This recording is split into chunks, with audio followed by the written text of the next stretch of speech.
Hello दोस्तों। तो आज हम पढ़ेंगे क्लास 10th का मैथ चैप्टर 6 जिसका नाम है त्रिभुज। अंग्रेजी में बोले तो ट्राइएंगल। इस चैप्टर में आज हम पढ़ेंगे समरूपता क्या होता है और थेल्स प्रमेय को सिद्ध करेंगे। ठीक है, तो चलते हैं आगे की ओर। शुरू करते हैं। सबसे पहले समझते हैं कि समरूपता क्या होता है। अगर हम समरूपता की बात करें तो दो आकृतियां जो दिखाई देने में समान हो, एक जैसा दिखाई दे, लेकिन उसका साइज अलग अलग हो, वो दोनों आकृतियां आपस में समरूप होंगी। जैसे जैसे यहाँ पे एक आकृति त्रिभुज है और ऐसा ही एक त्रिभुज और हम ले लेते हैं यहाँ पे। दोनों सेम त्रिभुज है, लेकिन अगर इसी त्रिभुज को हम जूम करके देखें इसी त्रिभुज को, तो देखिए ये दोनों त्रिभुज देखने में एक जैसे हैं, लेकिन एक छोटा है और एक बड़ा है। ऐसे त्रिभुज या फिर ऐसे वर्ग आपस में क्या होंगे? समरूप होंगे। आपस में क्या होंगे? समरूप होंगे। बात समझ में आ गया? और इस तरह के त्रिभुज के कोरस्पॉन्डिंग एंगल यानी कि संगत कोण बराबर होंगे। इसके ये वाला कोण, इसका ये वाला कोण। अगर ये ए है, ये बी है, ये सी है, ये डी है और ये ई है और ये एफ है, तो एंगल ए एंगल डी के बराबर होगा, एंगल बी एंगल ई के बराबर होगा और एंगल सी जो होगा एंगल एफ के बराबर होगा। बात समझ में आ गया? और इसी तरह से भुजा ए बी और भुजा डी ई बराबर होगा भुजा बी सी बटा भुजा ई एफ बराबर होगा भुजा ए सी बटा भुजा डी एफ। देखेंगे आगे। उसको बोलते हैं संगत भुजाओं का अनुपात समान होनी चाहिए।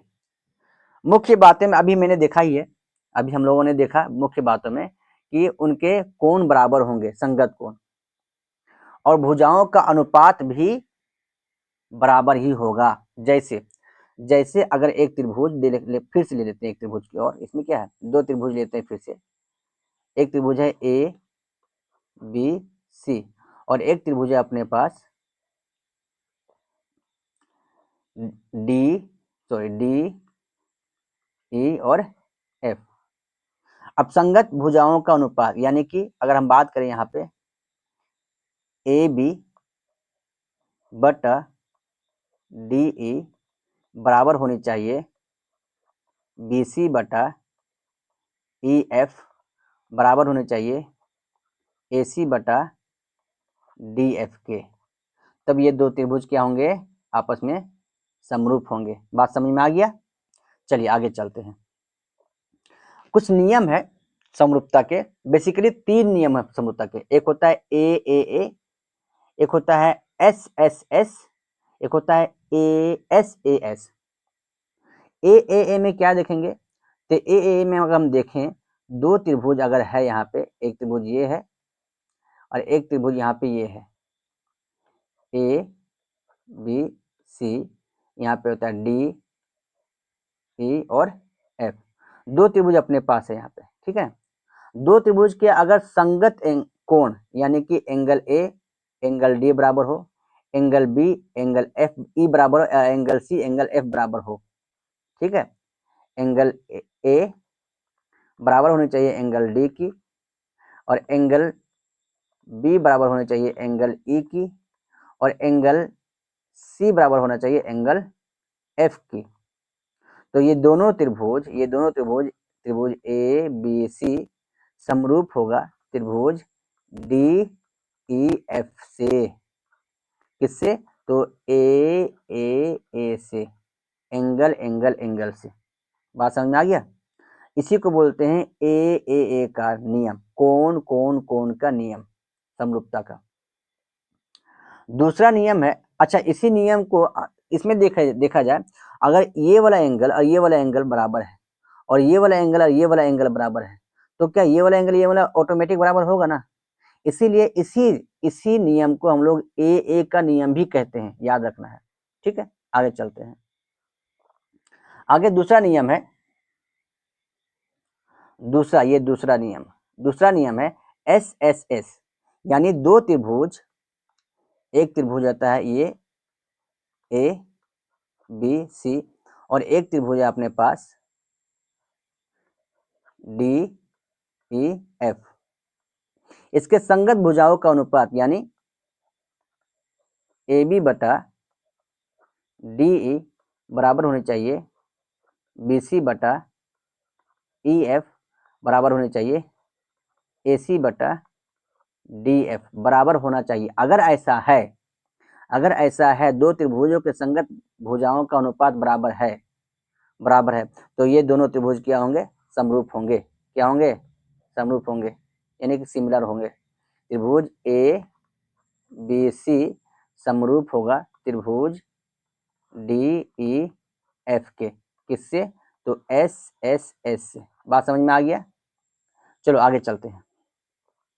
तीसरा नियम है SAS। दो त्रिभुज है अपने पास ABC DEF। अगर दोनों त्रिभुज के दो संगत भुजाओं का अनुपात यानी AB बटा DE बराबर होनी चाहिए AC बटा DF, और इन दोनों भुजाओं के बीच बनने वाले कोण यानी कि ये वाला कोण और ये वाला कोण, इन दोनों भुजाओं के बीच, रिपीट दोनों भुजाओं के बीच बनने वाला कोण, ये नहीं बीच बनने वाला कोण बराबर होने चाहिए, यानी कि एंगल A बराबर होने चाहिए एंगल D की। तब ये दोनों त्रिभुज क्या होंगे, आपस में समरूप होंगे। तब ये दोनों त्रिभुज ABC समरूप होगा त्रिभुज DEF के, किससे, तो SA और S इससे समरूप होगा। तो ये कुछ 3 नियम है समरूपता को सिद्ध करने का, समरूपता को साबित करने का। अब आते हैं थेल्स प्रमेय में। थेल्स प्रमेय क्या है, तो अगर किसी त्रिभुज की एक भुजा के समांतर एक रेखा खींची जाए, जैसे अपने पास एक त्रिभुज लेते हैं, एक त्रिभुज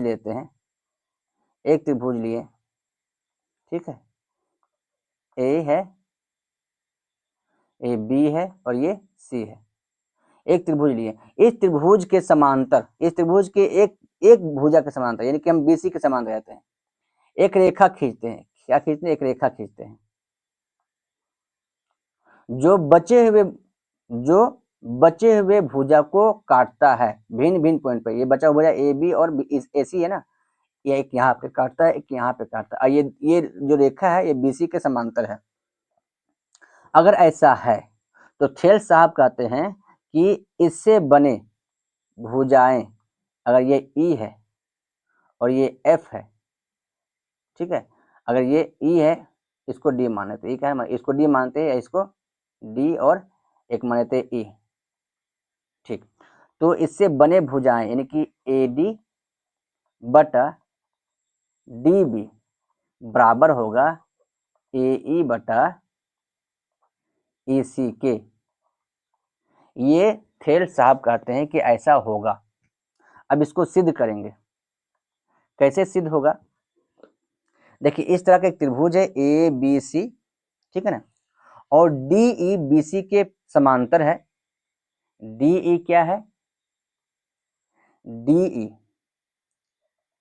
DE समांतर है BC के, ठीक है ना। अगर DE समांतर है BC के तो मुझे सिद्ध करना है, क्या करना है, सिद्ध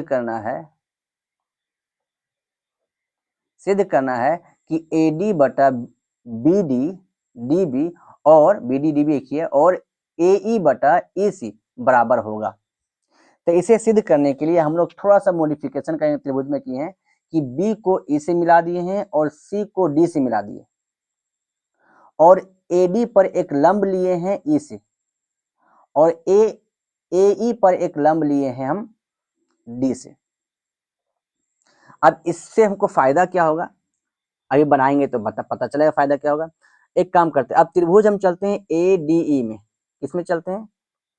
त्रिभुज ADE में चलते हैं।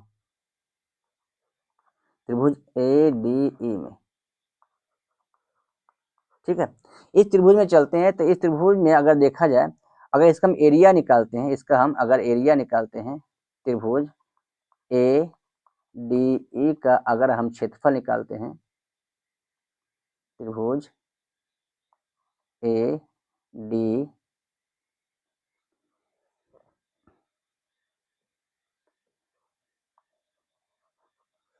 त्रिभुज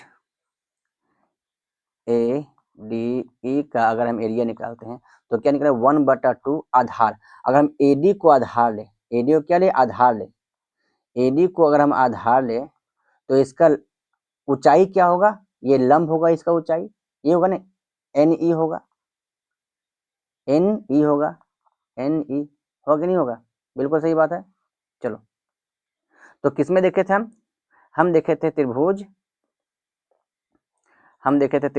ADE में, और उसका हम लोग एरिया लिए थे। क्या लिए थे? एरिया, क्षेत्रफल।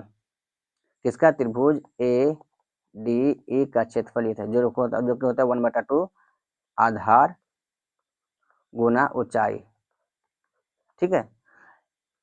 बराबर क्या हो जाता है ये? 1/2 AD गुना NE। इसको इक्वेशन 1 मान लेते हैं। और अब चलते हैं, अब त्रिभुज चलते हैं BDE में। अगर BDE में देखें तो इसका एरिया लेंगे, अगर इसका एरिया लेते हैं, इसका हम क्षेत्र त्रिभुज BDE का अगर क्षेत्रफल ले तो गौर से देखते हैं, जैसे इसी हम BDE को अलग से बनाते हैं तो कुछ ऐसे बनेगा, ये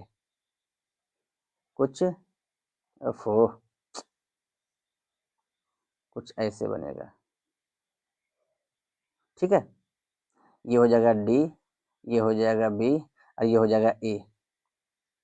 अगर इसको हम इसमें अगर हम देखें, इसका तो एरिया क्या जो 1/2 आधार इंटू ऊंचाई। अगर आधार की बात करें, आधार हम BD लें, आधार हम BD लें तो ऊंचाई गौर से देखिए, ये लंब नहीं है, ये लंब नहीं है। हमेशा ऊंचाई क्या होता है? लंब होता है अक्सर। तो लंब मेरा ये वाला है, ये वाला लंब है मेरा, ये वाला N वाला लंब है, तो ये मेरा ऊंचाई होगा। बात समझ में आ रहा है?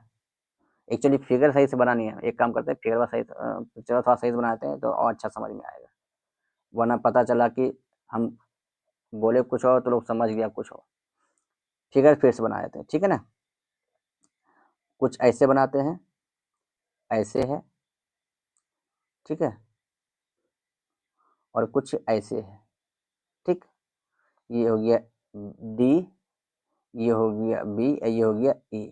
अब ठीक है, और BD अगर मेरा आधार है, BD को आधार लिए तो क्या मेरा ऊंचाई ये नहीं होगा?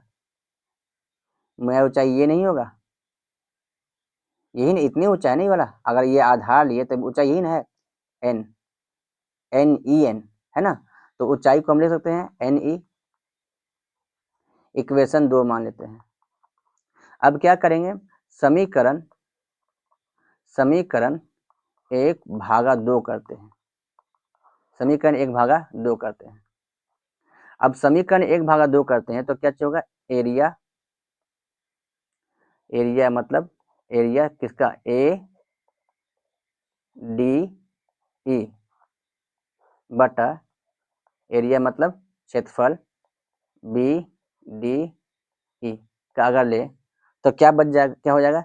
इसका होता है 1/2 आधार लिए थे हम AD और ऊंचाई लिए थे NE बटा इसका आधार लिए थे हम इसका आधार लिए थे हम BD और इसका ऊंचाई लिए थे NE। NE कैंसिल हो जाएगा, 1/2 कैंसिल, तो क्या बच जाएगा? एरिया ऑफ त्रिभुज ADE बटा एरिया ऑफ त्रिभुज BDE। ये बच जाएगा क्या? AD बटा BD बच जाएगा। इसको मान लेते हैं समीकरण 3। क्या मान लेते हैं? समीकरण 3 मान लेते हैं। आगे चले, आगे चलते हैं। अब हम चलते हैं त्रिभुज AED पर। त्रिभुज अब त्रिभुज AED, और गौर से देखेंगे ADE और AED त्रिभुज एक ही है, तो इसका एरिया और उसका एरिया दोनों का समान होगा, ठीक है ना, एक जैसा है। बस दिक्कत यहाँ पे क्या होगा ना कि जब इसका हम एरिया लेंगे, जब हम इसका एरिया लेंगे AED का, तो उस समय आधार इसको लिए थे, तो ये मेरा लंब हुआ था, ऊंचाई हुआ था। अब इस बार हम आधार इसको लेंगे AE को, तो इसका अगर एरिया निकालेंगे तो 1/2 आधार को इस बार हम AE लेते हैं, क्या लेंगे? AE। तो इसको ऊंचाई क्या होगा? इसका ऊंचाई ये वाला होगा। अगर इस त्रिभुज की बात करें हम, अगर हम AE ले आधार को AE ले, तो इसकी ऊंचाई यही ना होगा बाबू, इसका ऊंचाई यही ना होगा, ये वाला होगा। AE यहाँ पे D होगा, इसका ऊंचाई क्या चीज होगा? N होगा, सॉरी M होगा। AE पे M है ना, AE पर M है, तो DM होगा। DM बोलेंगे ना, DM बोलेंगे इसको, या MD बोलो, DM सही रहेगा, ज़्यादा अच्छा रहेगा, DM। इसको इक्वेशन 1 मान लेते हैं, सॉरी 1 में 4 मान लेते हैं इसको, इक्वेशन समीकरण 4। आगे चले, चलो अब त्रिभुज किस में चलते हैं? अब त्रिभुज चलते हैं DEC में। किसमें? त्रिभुज DE और C में चलते हैं, C में। त्रिभुज DEC में गौर से देखेंगे, अगर इसका एरिया निकालना हो, इसका क्षेत्रफल निकालना हो, त्रिभुज DEC का, तो इसका 1/2 आधार इंटू ऊंचाई लेंगे। आधार लेते हैं EC, अगर आधार हम EC लेते हैं तो इसका एक काम करते हैं, एक फिगर बना देते हैं, इसका हम फिगर बना देंगे तो ज़्यादा तुम लोगों को अच्छे से समझ में आएगा। जैसे ऐसे, एक हुआ ऐसे और एक हुआ ऐसे, ठीक है ना। ये हो जाएगा आपका जाके D, ये हो जाएगा E, ये हो जाएगा C, ठीक है। और कुछ इस तरह से मेरा जाता है ये, ठीक है ना, यही जाता है ऐसे, मान लो ये A जा रहा था, AD। और अगर हम ऊंचाई की बात करें, अगर इसको EC को अगर हम आधार ले, तो इसकी ऊंचाई होगी कुछ ये वाली, ठीक है ना बाबू, गौर से देखेंगे इसमें ये वाला इसका ऊंचाई होगा, कि ये वाला होगा, ये वाला होगा ना, ये वाला होगा, सॉरी, ये वाला ऊंचाई होगा, ये वाला। अगर आधार ये लिए तो ऊंचाई यही ना होगा, ये वाला M, ये होगा ना। समझ में आ रहा कि नहीं, कि खोज पोछ हो गया फिगर? देख लो इधर, ये ऊंचाई होगा, ये वाला। अगर इस त्रिभुज को अगर हम लेके चले, इसका एरिया निकाले हम, तो आधार इंटू ऊंचाई होता है। अगर ये आधार है तो ये ऊंचाई होगा DM गुना DM। बात समझ में आ रहा है? तो अब इक्वेशन, इसको हम क्या ले रहे हैं? इसको क्या लिए थे? इसको 4 लिए थे, तो इसको 5 लेते हैं, 5 लेते हैं। अब समीकरण 4 भागा 5 करते हैं, 4 भागा 5 करते हैं, तो क्या हो जाएगा? त्रिभुज एरिया ऑफ त्रिभुज किसका? एरिया त्रिभुज AED बटा एरिया ऑफ त्रिभुज DEC बराबर क्या हो जाएगा? 1/2 AE गुना DM डिवाइड बटा 1/2 EC गुना DM होगा ना। तो ये DM से ये DM कट जाएगा, ये 1/2 कट जाएगा, तो क्या बचेगा? ये बचेगा एरिया ऑफ त्रिभुज AED बटा एरिया ऑफ त्रिभुज DEC बचेगा, ठीक है। इसमें क्या बचेगा? AE बचेगा, AE बटा क्या बचेगा? EC बचेगा, EC। ये वाला कट रहा है, ये वाला, ये सब नहीं कट रहा, ये गलती से कट गया होगा, ठीक है, ये वाला कटा है। बात समझ में आया? अब इसको इक्वेशन मान लेते हैं 6। क्या मान लेते हैं? 6। अब गौर से देखेंगे, एक नियम होता है कि अगर दो त्रिभुज, देखो क्योंकि ये नियम इसमें काम काफी आएगा। अगर दो त्रिभुज अपने पास है, जैसे मान लीजिए एक त्रिभुज है AB ए बी, और एक त्रिभुज है मेरे पास पी क्यू, क्या है पी क्यू, और ए बी और पी क्यू दोनों आपस में समांतर है, क्या है ए बी जो है ये समांतर है किसके पी क्यू के, अगर है तो इन दोनों से बने त्रिभुज, देखो यहाँ पे ये त्रिभुज जो बना है, ये त्रिभुज जो बना है ये वाला, अगर ये आधार सेम है, मान लो इसकी बात करें, अभी इसकी बात करें, अगर इसकी बात करें आधार सेम है और इसके पैरेलल है, इसका समांतर है, तो इस आधार से बने दो त्रिभुज हमेशा इन दोनों का एरिया बराबर होगा, यानी कि area of A B Q हमेशा बराबर होगा area of A B P के। हम क्यों बता रहे हैं, क्योंकि यही रूल अभी अप्लाई किया जाएगा। कैसे, देखो यहाँ पे इसको देखो, इसको ये वाला हमने पहले बताया था कि डी जो है वो पैरेलल है किसके बीसी के, है कि नहीं पैरेलल, और इन दोनों में एक त्रिभुज बन रहा है डी बी ई और डी ई सी, और डी बी ई और डी सी बी में ये डी ई जो है वो कॉमन है, आधार है, तो ये दोनों त्रिभुज का जो एरिया होगा समान होगा कि नहीं, यानी एरिया यानी कि क्षेत्रफल बी डी ई नहीं बराबर होगा क्षेत्रफल ऑफ डी ई सी, बराबर नहीं होगा, होगा ना बराबर।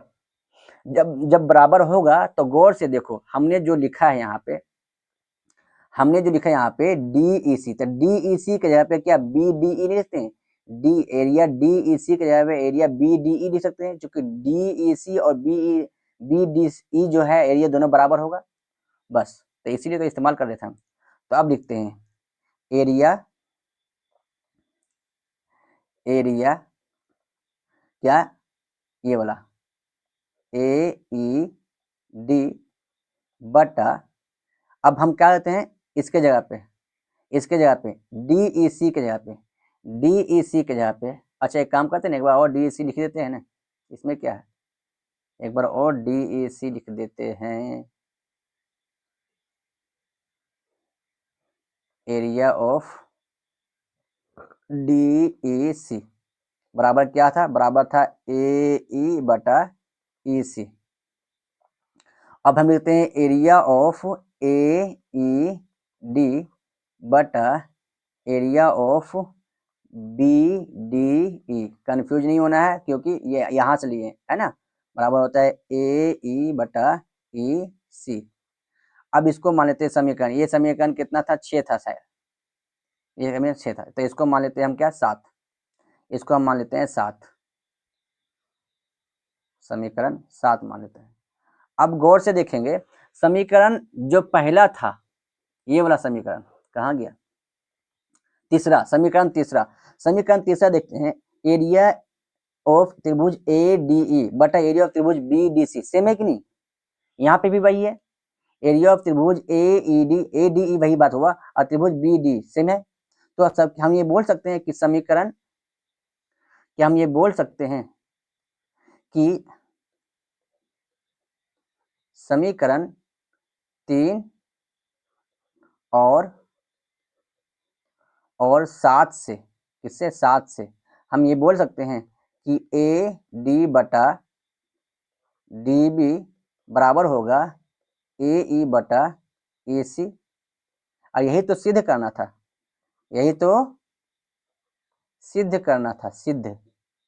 सिद्ध हो गया, बात समझ में आया। अब यहाँ पे हम लेते हैं एक थैंक्स हमारे वीडियो को सुनने के लिए, और मेरा वीडियो समझ में आया, मेरा वीडियो पसंद आया तो आप लोग इसे लाइक करोगे, शेयर करोगे और ज़्यादा से ज़्यादा सब्सक्राइब करवाओगे, क्योंकि सब्सक्राइब तो आप एक ही कर सकते हो, सब्सक्राइब ज़्यादा करवा सकते हो अगर पसंद आए तो, ठीक है। थैंक यू, नेक्स्ट वीडियो में मिलते हैं, और उसमें देखेंगे हम लोग, क्योंकि मैथ का जो 6.1 है वो बहुत आसान है, तो हम 6.2 से सवाल करेंगे अब, ठीक है। अगर 6.1 नहीं समझ में आएगा तो आप कमेंट में लिखिएगा, हम 6.1 का भी हम वीडियो बना देंगे, लेकिन फिलहाल हम 6.2 का वीडियो हम अपलोड कर देंगे कुछ समय में। धन्यवाद।